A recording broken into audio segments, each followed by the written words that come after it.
প্রথমেই জানাই আমার বন্ধুদের শুভ সপ্তমীর অনেক অনেক শুভেচ্ছা, ভালোবাসা। আর এই যে সন্ধেবেলা আপনাদের দাদাভাই আর আমি বেরিয়ে পড়েছি ঠাকুর দেখার জন্য।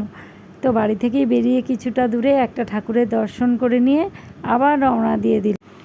কিছুটা যাওয়ার পরে এই যে জুসের দোকানে চলে এলাম, আর এখানে ওয়াটারমেলন নিয়ে নিলাম জুস। তো দুজন মিলে খেয়ে আবার বেরিয়ে পড়বো ঠাকুর দেখার জন্য। তো 3-4টে ঠাকুর আজকে দেখব প্ল্যান করে রেখেছি, যেগুলো একটু দূরে দূরে গতকাল দেখা হয়নি, সেগুলো আজকে দেখব। তো কিছুটা বাইকে করে গিয়ে তারপরে আমরা টোটো ভাড়া করেছিলাম। তো এই প্যান্ডেলটা দেখুন কতটা সুন্দর, আর ভেতরের কারুকার্যটাও খুব সুন্দর লেগেছে। তো আপনাদের কেমন লাগলো অবশ্যই কমেন্টে জানাবেন।